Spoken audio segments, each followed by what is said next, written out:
Evangelho de Mateus, no capítulo 10. Vamos ler do versículo 29 ao versículo 31. Assim está escrito: Não se vendem 2 pardais por um asse? E nenhum deles cairá em terra sem o consentimento de vosso Pai. E quanto a vós outros, até os cabelos todos da cabeça estão contados. Não temais, pois bem mais valei vós do que muitos pardais. Mantenha sua Bíblia aberta, vamos orar.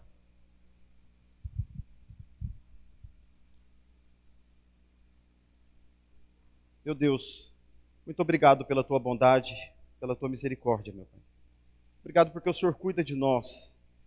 E nós vemos isso nas Escrituras e vemos isso na nossa vida.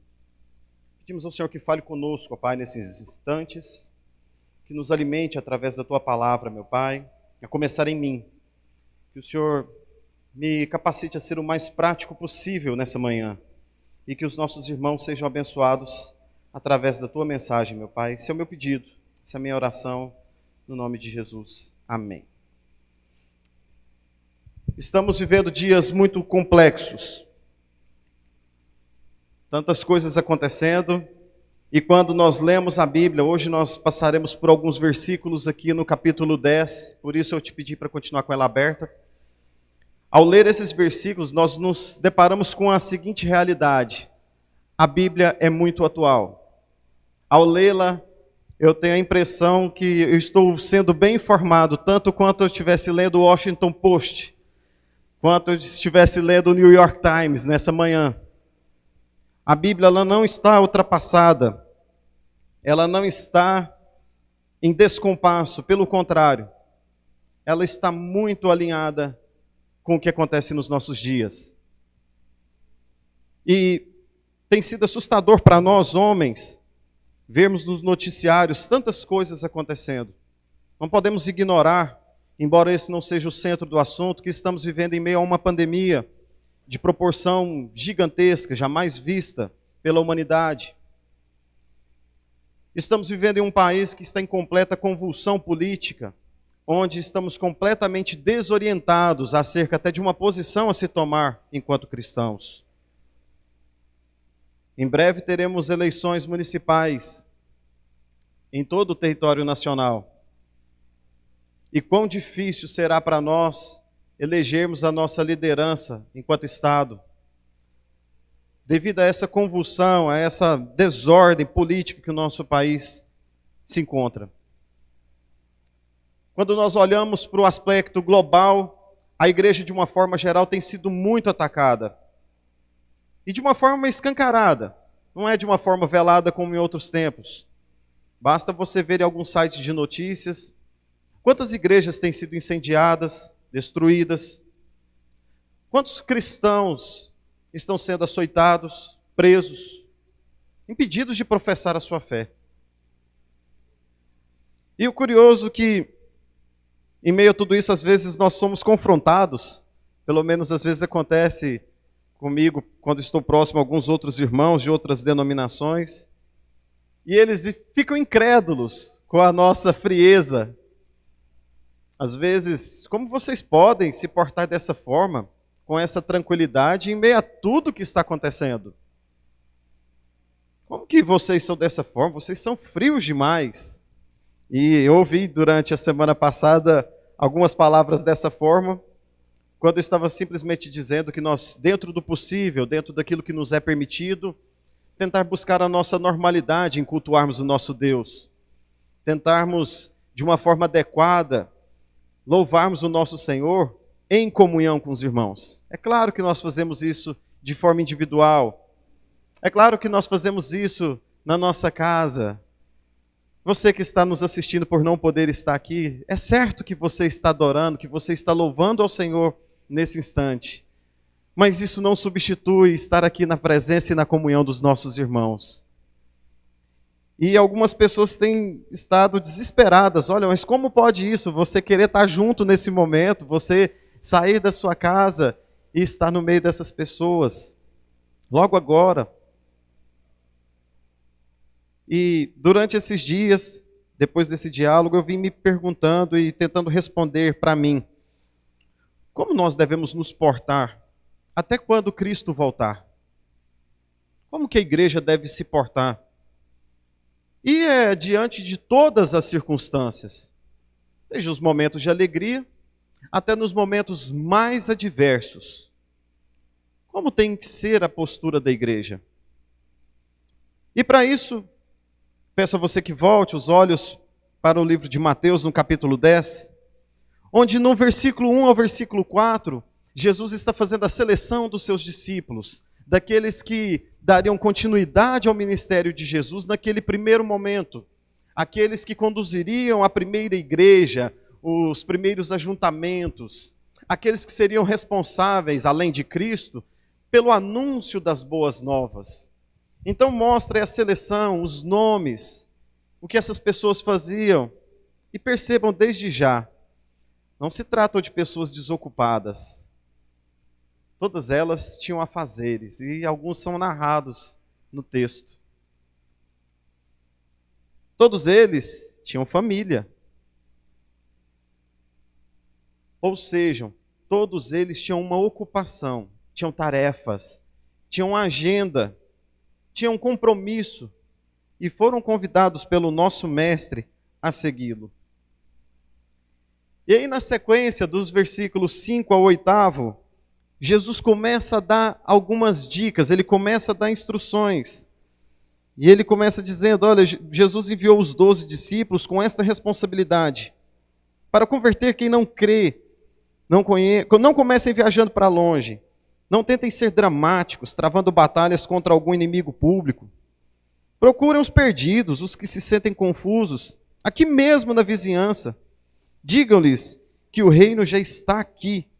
Levem saúde para os doentes, ressuscitem os mortos, toquem os que são considerados imundos, expulsem demônios. Vocês são tratados com generosidade, por isso, vivam generosamente. Aqui vem a primeira recomendação para aqueles discípulos. E se nós estamos ocupados em pensar o que nós devemos fazer, como nós devemos nos portar até que Cristo volte, a primeira instrução para aqueles discípulos: olha, não vá para longe primeiro. Não invalida a missão, não é invalida que outros povos precisam ser evangelizados. Mas olha, escute, às vezes tem pessoa à sua volta que precisa dessa boa nova. E no texto, quando vocês lerem com mais tranquilidade, do versículo 5 ao 8, vai citar, por exemplo, Samaria. Não se preocupe com os de Samaria. Era uma cidade da circunvizinhança. Seria a mesma coisa de Jesus estar aqui hoje e dizer, olha, calma, não se preocupe com os de Santa Helena. Não se preocupe com os de Montevidéu. Nem com os de Goiânia, calma, nós vamos chegar lá. Mas nesse primeiro momento, se preocupe com aqueles que estão muito perto de vocês. Que atenção nós temos dedicado àquelas pessoas que vivem à nossa volta? Qual o cuidado que nós temos derramado na vida dos nossos familiares? Dos nossos colegas de trabalho, de negócios, dos nossos parceiros comerciais, os colegas de estudo, os nossos irmãos na fé, os nossos vizinhos. Às vezes nós estamos olhando lá longe, mas pessoas padecem muito próximas a nós, e nós não estamos atentos. Aos pais, qual atenção nós temos dado aos nossos filhos? Qual atenção nós temos dado aos nossos cônjuges? Aos filhos? Qual cuidado vocês têm dedicado aos vossos pais? A primeira instrução aqui de Jesus é: olha para perto, olha ao lado. É certo que tem alguém próximo de você que precisa. E você está atento a essas pessoas? E eu tenho sido generoso com vocês, eu tenho cuidado de vocês, eu desconsiderei a vida de pecado de vocês. Tanto é que eu não convidei homens prontos, homens preparados. Vejam na sequência desse capítulo, ele seleciona esses homens e aqui nas instruções ele já começa trabalhando o coração deles para olhar perto, estar atento às pessoas que nos rodeiam. Será que nós estamos atentos? Fica a nossa primeira pergunta. Como nós devemos nos portar com as pessoas que estão próximas a nós? Talvez isso traga aos seus pensamentos algumas situações que nós já trataremos. Não se esqueça, a Bíblia é muito atual. Ela sabe o que está acontecendo dentro da sua casa. Dando sequência, porque o nosso tempo é muito curto, no versículo 9 ao versículo 10, vem mais instruções. Não pensem que será preciso iniciar uma campanha, levantar fundos antes de começar. Não será necessário muito equipamento. Vocês são equipamento. Tenham em mente tudo o que precisam. São 3 refeições por dia. Não carreguem muito peso na viagem. É claro, é óbvio que eu estou lendo uma tradução um pouco diferente da que você tem aí, mas como eu disse, a intenção é ser o mais prático possível. E aqui Jesus está dando outro ensinamento para aqueles homens, algo que já foi tratado muito aqui nessa igreja e que às vezes passa despercebido por nós. Jesus está dando aqui a instrução de viver uma vida mais simples. Ora, ter muitos recursos, muitas posses, não é pecado. Mas Jesus está dando aqui uma advertência, que grandes recursos trazem sobre nós grandes responsabilidades. Ou será que nós não nos perdemos às vezes dentro do reino de Deus por conta da grandiosidade de afazeres que temos? De tantas coisas que nós temos que administrar? Quanto mais nós temos, mais tempos nós precisamos dedicar à administração desse patrimônio. Então aqui vem uma advertência para nós sermos simples. E não quer dizer que nós não devemos buscar um crescimento pessoal, um crescimento financeiro. Não é isso que está falando. Mas que esse crescimento vem acompanhado de uma consciência que o reino de Deus não é secundário. E mais, esses versículos vão enfatizar que não é necessário grandes recursos. No primeiro exercício, Jesus manda olhar para o lado, e às vezes a gente olha e fala, poxa, eu não sei o que falar agora, eu não tenho tanto conhecimento, eu não sou pastor, eu não fiz teologia, e se eu falar algo errado? E aqui é legal a gente ter a consciência que nós somos ferramentas. Quem vai fazer o conserto na vida daquelas pessoas é o próprio Deus. Você só será o meio. Ele vai criar condições para você. Ele vai te usar da forma adequada. Você não precisa de muitos recursos, de tanta ferramenta. Embora, está vendo o quanto é importante nós estudarmos, para quando houver as necessidades, nós nos encontrarmos prontos ou minimamente preparados. Crente, não deixe de estudar a Bíblia. Certa vez, enquanto eu ainda era acadêmico, uma professora que coordenava um dos projetos sociais que eu fazia parte, perdeu seu marido de uma forma inesperada. E pela amizade, quando ela me ligou, eu imediatamente saí da minha casa, eu era um jovem ainda, muito jovem, solteiro. E quando eu cheguei na casa dela, me deparei com aquela mãe, próxima à sua mãe e seus 2 filhos em prantos. E eu fiquei a noite toda ali, sentado do lado dela e não falei nada. Eu não tinha o que falar, eu não tinha conselho para dar, não sabia o que dizer naquele momento. E durante a noite, várias pessoas passaram ali, naquela cerimônia fúnebre, e ela, num determinado momento, virou para mim e disse, olha, você deve estar cansado, vá para casa. Eu falei, não, eu vou ficar contigo. E eu não tenho muito o que te falar, mas eu quero ficar com você. E ela disse, olha, mas para mim hoje só me cabe chorar. Então eu falei para ela, então hoje nós choraremos juntos. E há pouco tempo atrás eu tive a oportunidade de encontrar essa professora e ela me agradeceu tanto por isso. E eu toda a vida tive no meu coração que foi a noite mais insignificante da minha vida. Durante tantas vezes eu me cobrava e dizia, poxa, eu podia ter aproveitado melhor aquela ocasião. Eu poderia ter feito mais. E essa professora me disse que foi marcante ter alguém ali presente, que foi reconfortante saber que tinha alguém ali do lado caso ela precisasse. Às vezes nós ensaiamos demais, nós planejamos demais, se é que fazemos isso. Mas não estamos à disposição. Às vezes o medo nos consome, nos impede de avançar, de ajudar a essas pessoas. E aqui Jesus vem e tranquiliza, fala, olha, não precisa de muito recurso, não precisa de muito plano, não. Na verdade, vocês são equipamento. Vocês têm as boas novas.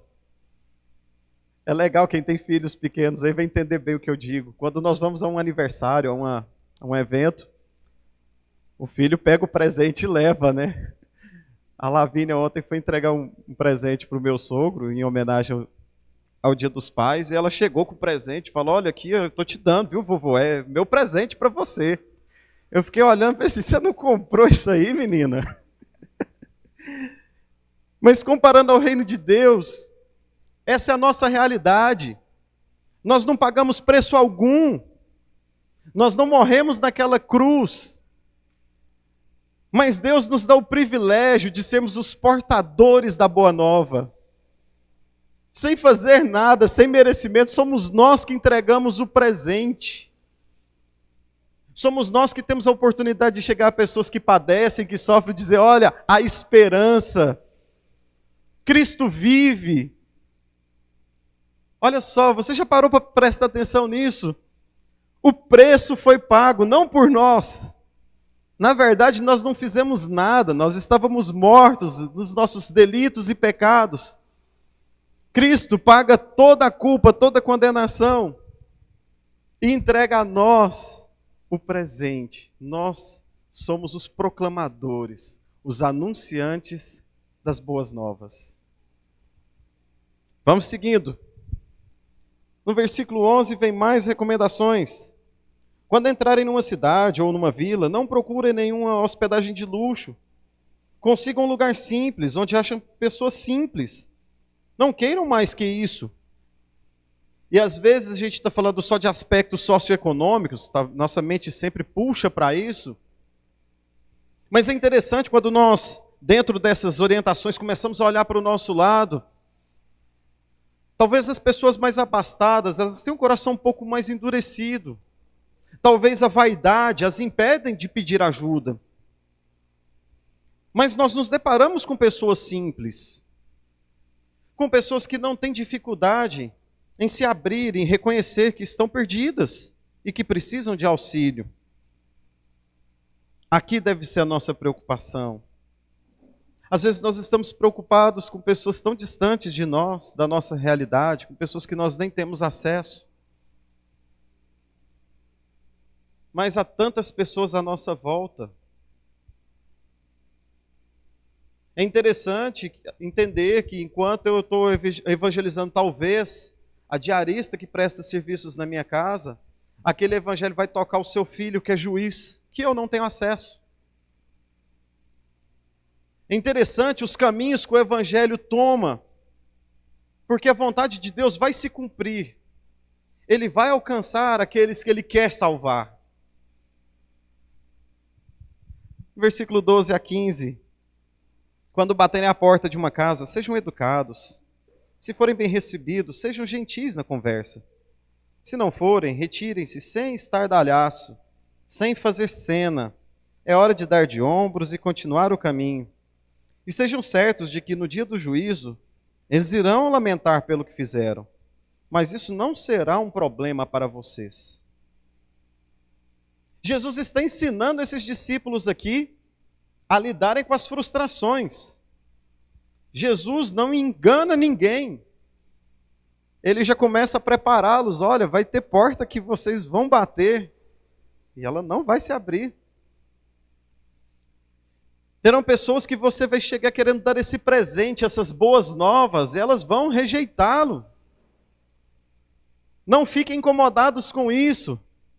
Não faça disso motivo para vocês se voltarem uns para os outros e falar, ó, tá vendo, eu já não falo mais. Porque eu fui falar para aquele cunhado meu, umas coisas boas para a vida dele, e o cara me recebeu mal. Falou que eu era fanático, então eu já não falo mais nada para ninguém. Jesus está preparando aqui, como eu disse, às vezes é um pouco complexo esses assuntos. Cristo salvará aqueles que Ele quer salvar. No entanto, aqueles que não participam da graça, eles vão desprezar algo maravilhoso, como as boas novas. E nós precisamos ser maduros o suficiente para entender isso.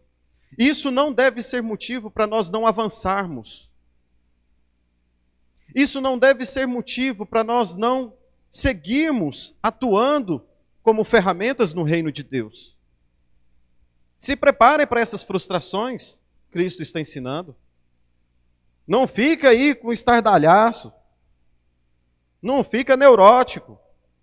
O reino é meu, assim diz o Senhor. E aqui ele começa a mudar um pouquinho o tom do discurso no versículo 16. Mantenham-se alerta. Eu estou incumbindo vocês de um trabalho perigoso. Vocês serão como ovelhas no meio de um bando de lobos. Portanto, não chamem atenção para vocês. Sejam espertos como a serpente, mas inofensivos como as pombas. Às vezes, e eu posso falar isso com muita propriedade, nós somos muito extravagantes.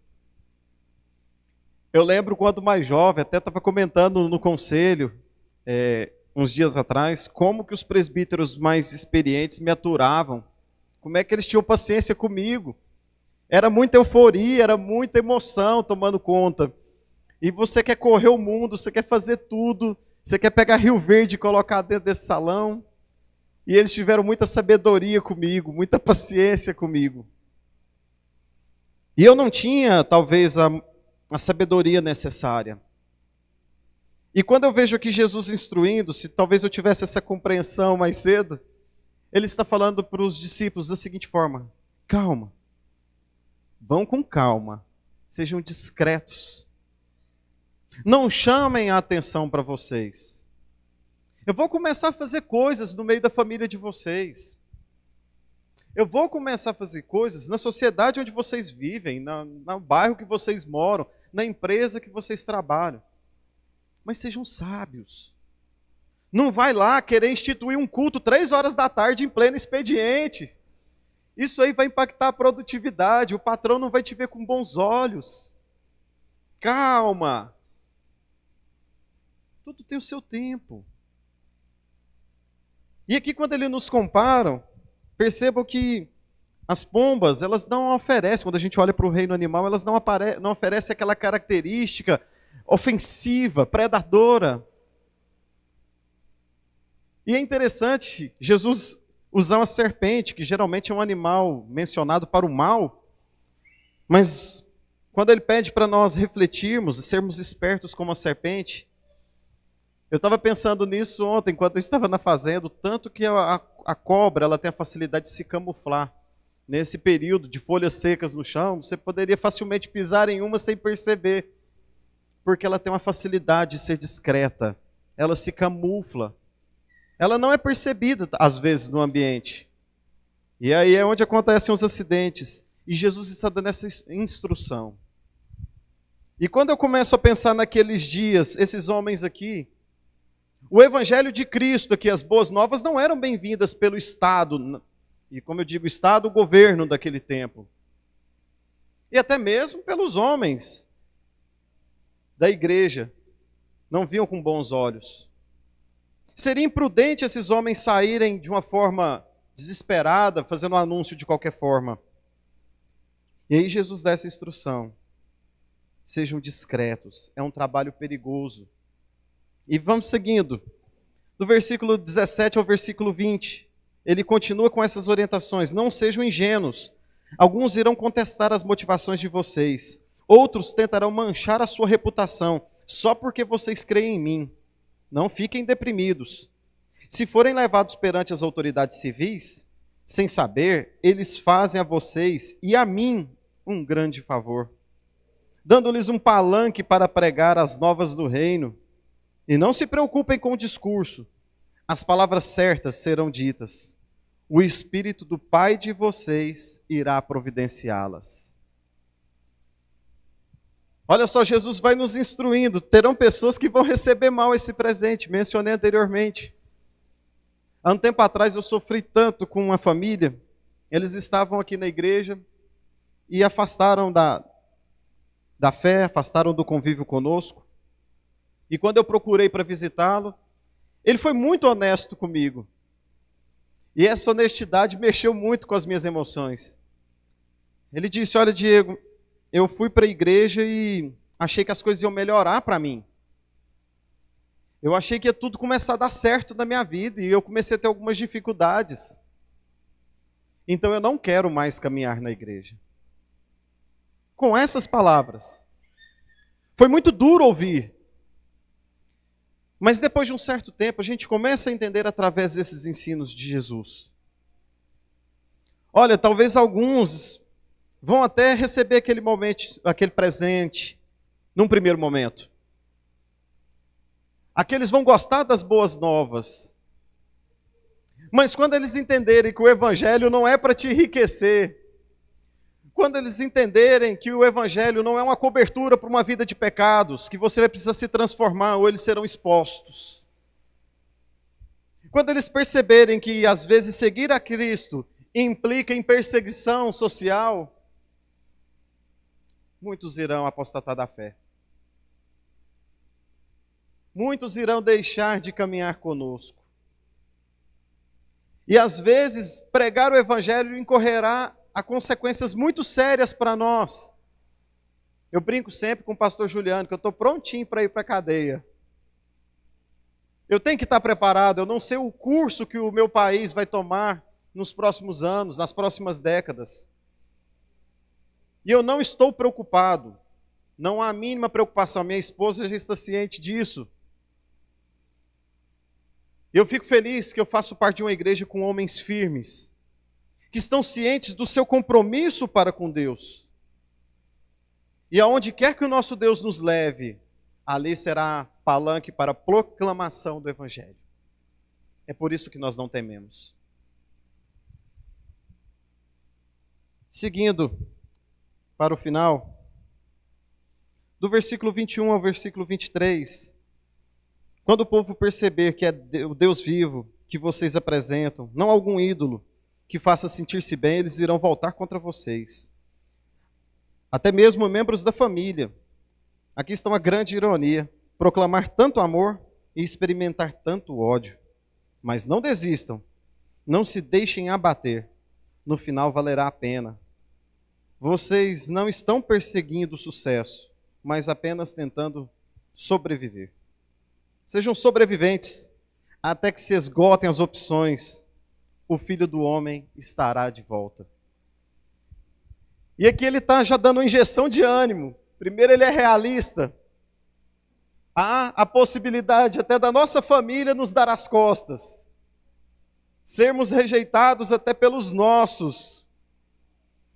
E quando a perseguição acontecer, aqui nessa parte onde eu li que o Filho do Homem voltará antes que se esgotem as opções, no sentido original, Jesus está falando, olha, quando o bicho pegar numa determinada cidade, vá para outra, e vá para outra.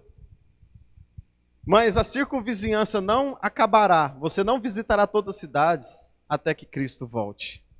Ou seja, ele não vai demorar.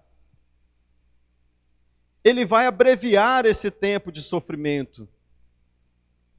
Ele encurtará esses dias. Porque nós servimos a um Deus amoroso, não a um carrasco. Um Deus que cuida de nós carinhosamente. Do versículo 24 ao versículo 25, ele continua explicando a respeito disso, desse sofrimento, onde ele faz uma comparação do mestre com o aluno, onde ele diz: o aluno não ocupa uma posição mais elevada do que a do professor. O empregado não ganha mais do que o patrão. Portanto, deem por satisfeitos quando vocês, meus alunos, meus trabalhadores na colheita, receberem o mesmo tratamento que eu recebi. Se a mim, que sou mestre, eles chamam de demônio das moscas, o que os criados podem esperar? Às vezes nós mesmos nos enganamos na caminhada. À medida que nós vamos avançando no reino de Deus, entendemos do seu amor, nós começamos a nos confundir e achamos que somos privilegiados. Por isso que eu disse que alguns vão apostatar. Quando o sofrimento bate à porta, nós não conseguimos compreender. Talvez para alguns é incompatível um filho autêntico de Deus, alguém alcançado pela graça, padecer de certas aflições. E aqui Jesus dá um choque de realidade naqueles discípulos, onde ele diz: olha, o aluno não está além do seu professor. O trabalhador, ele não ganha mais do que o seu patrão. Se eu passei por tais coisas, se eu fui rejeitado, o que vocês esperam por professarem o reino em meu nome? O que vocês esperam sendo meus seguidores? Recentemente, minha família passou por uma situação um pouco complicada, uma certa perseguição, e não convém entrar nos detalhes, mas é fato que eu orei durante dias para que Deus revertesse aquela situação. Aquilo gerou muito incômodo e muito estresse na minha casa. E de alguma forma Deus foi nos acalmando, ensinando: olha, eu sofri. Eu nunca menti para você, Diego. Olha na minha Bíblia, vai lá dizer para você que nesse mundo você vai ter aflição. É por isso que você tem que ansiar a minha volta. Essa é a resposta. Se alguém aqui se perguntou: olha, por que o sofrimento? Por que Deus permite? Para que nós não nos esqueçamos do reino dele. Porque, de fato, quanto mais confortável a nossa vida fica aqui, às vezes nós nos distanciamos da realidade do reino de Deus. E às vezes, nossa oração pode se tornar: Senhor, não vem agora não, está tão bom, eu estou numa fase tão boa da minha vida. Aqui começa a ficar bom demais. O comum, o trivial, começa a ser a prioridade na minha vida. E aquilo tudo que o Senhor tem preparado para mim na eternidade, coisas tão grandes que eu não sou capaz nem de imaginar. Ah, Senhor, essas aí podem esperar um pouquinho, eu vou desfrutar delas a eternidade. O fato é, o sofrimento nos faz olhar para Deus. É por isso que nós, seguidores de Cristo, não estamos imunes ao sofrimento. Ele é didático. E é por isso que não há alarde para nós olharmos os dias atuais, o cenário que nós estamos vivendo. Quantas vezes o conselho se reuniu e discutindo: olha, faz culto online, presencial, o que a gente faz? E várias ameaças cercam a igreja. E o que é gostoso é que a maturidade que pairou é a seguinte: Cristo é o dono da igreja. Nesse momento de dificuldade, sim, alguns enfraquecerão, mas outros têm buscado. Pessoas estão acordando, escamas estão caindo dos olhos da necessidade de Cristo. Sim, pessoas têm esfriado, têm abandonado a fé, mas pessoas estão descobrindo que Cristo está às portas. Quantas vezes eu já disse aqui, eu lembro quando eu era criança e andava pela cidade, eu via aqueles outdoors bem grandes, escritos assim: Jesus está voltando. E parece que as pessoas esqueceram dessa mensagem. Parece que Cristo e sua volta está tão longe que nem vem mais. Mas o fato é, se ele voltasse hoje, como ele encontraria a sua casa? Como que ele encontraria você? Como ele me encontraria? No versículo 28. Não se calem diante dos blefes e ameaças dos valentões. Não há nada que eles possam fazer contra a alma de vocês. Mantenham-se tementes a Deus. Ele é quem sustenta em suas mãos a vida, corpo e alma de todos. Se alguém ameaçar sua vida, sua segurança, não se desespere. Não é como um filósofo, William, disse que Deus é o arquiteto, lá o relojoeiro que deu corda no mundo e deixou e foi embora. E agora estamos à nossa própria sorte. Isso não é uma verdade. Cristo está atento a todas as nossas necessidades. E aí no texto principal que nós lemos no início, no versículo 29 ao versículo 31. Qual o preço de um pardal? Você vê aí, no versículo 29. Alguns trocados, não é mesmo? Mesmo assim, Deus cuida deles mais do que vocês cuidam. E a vocês ele dispensa tanta atenção que chega a contar os fios de cabelo da cabeça de cada um.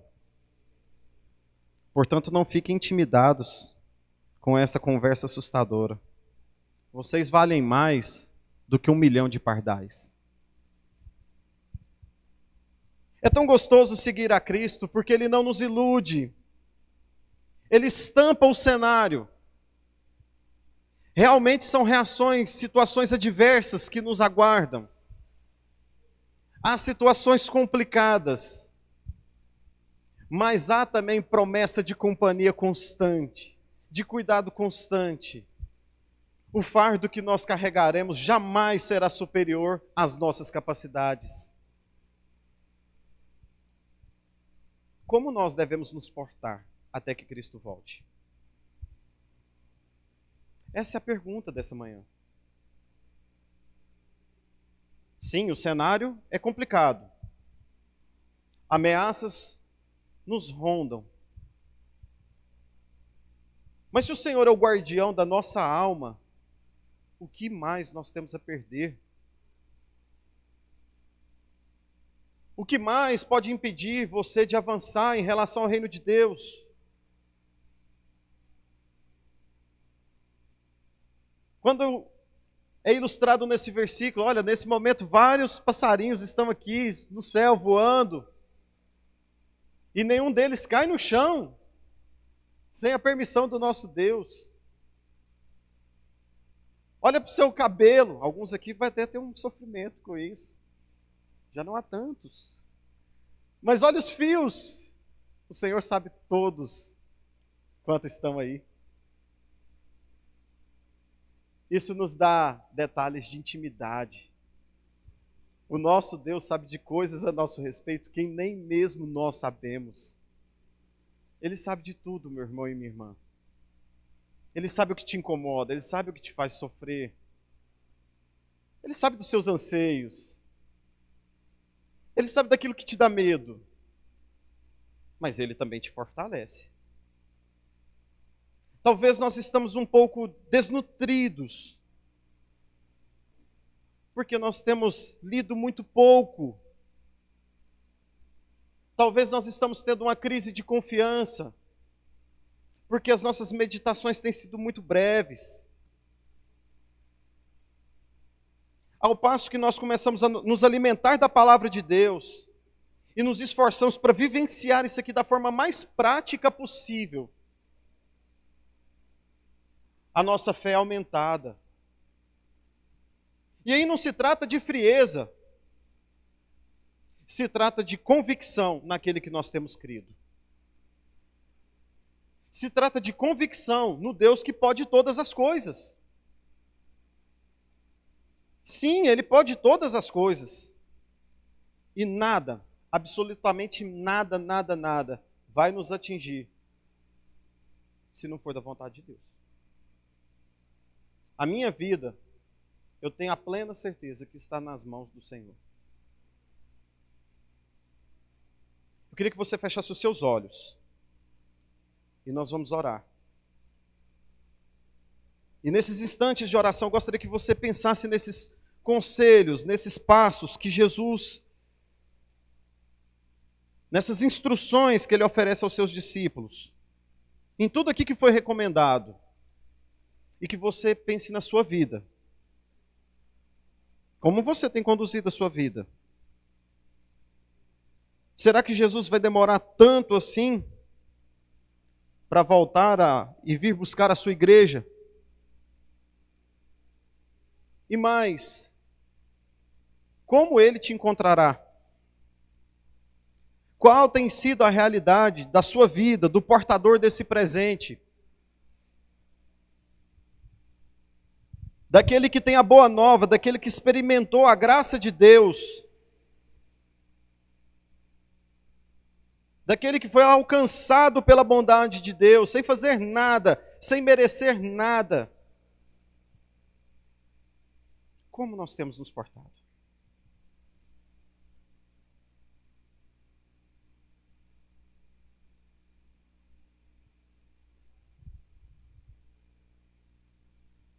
Senhor, nós te damos graças. Obrigado por esta palavra, meu Pai. Oh, meu Deus, que ela encontre terra fértil em nosso coração. Que ela gere transformação em nós, meu Senhor. A começar em mim. Meu Deus, porque às vezes nós estamos distraídos, dispersos, ou às vezes estamos tão alinhados com a forma desse mundo, com as circunstâncias atuais, que vivemos em descaso para com Teu reino, meu Deus. Tenha misericórdia de nós. Abra os nossos olhos. Nos faz ver, meu Deus, além das circunstâncias, além desse mundo terreno. Meu Deus, que nós sejamos conscientes que o Teu reino é real. Que esses homens aqui a quem o Senhor instruiu, oh meu Deus, eles enfrentaram muitas batalhas pelo Teu nome. Mas sem sombras de dúvidas, eles tiveram também experiências reais com o Senhor. Eles presenciaram a cada dia o Senhor sustentando a vida deles. Oh meu Deus, nos leva também a ter essas experiências reais. Que nós possamos contemplar, meu Senhor, que nós possamos visualizar em nossas vidas aquilo que o Senhor está fazendo. Oh meu Deus, às vezes nós procuramos o extraordinário, algo grandioso, mas não estamos atentos que o Senhor está agindo nos detalhes. Coisas pequenas, mas não menos importantes nas nossas vidas. Faz-nos ver, Senhor. Faz-nos enxergar que é o Senhor que guarda o Teu povo. Oh meu Deus, e que ainda que nós passemos por aflições aqui neste mundo, ainda que nós amarguemos algumas dificuldades, oh meu Deus, o lugar que o Senhor tem preparado para nós, oh meu Deus, o convívio eterno com o Senhor será maravilhoso e valerá a pena. Tira do nosso coração o desespero, nos dê a segurança, a tranquilidade e a consciência que é uma tarefa a fazer. Nós temos uma incumbência, meu Deus. Conscientiza-nos disso, meu Pai.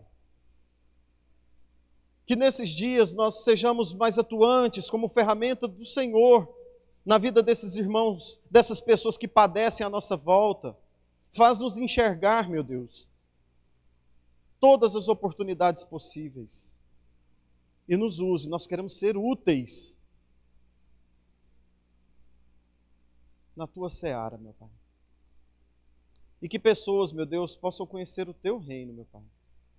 Possam conhecer as boas novas do Senhor, essa boa notícia, através de nós. Sim, nós queremos ser usados. Nós somos apenas ferramentas.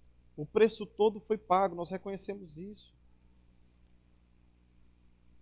Nós só queremos dar esse presente a essas pessoas, meu Pai. Meu Deus, se tiver algum irmão entre nós que está sofrendo, que está com as suas emoções abaladas, visita-o nesses instantes, meu Pai. Consola, conforta.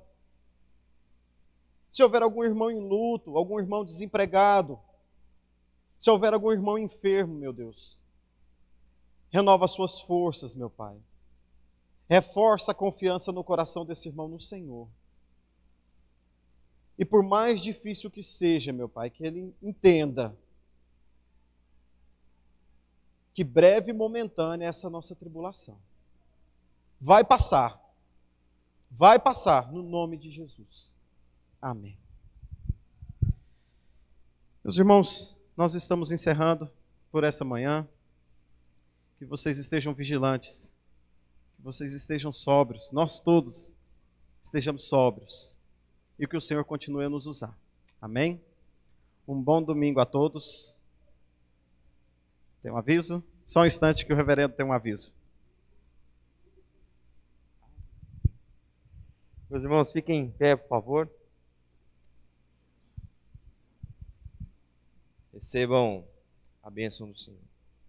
Que a graça do Senhor Jesus, o amor de Deus, o nosso Pai, a comunhão, a consolação do Espírito Santo estejam com todos nós, Pai, até o dia que o Senhor voltar e para sempre. Em nome de Jesus. Amém. Deus abençoe. Até mais tarde.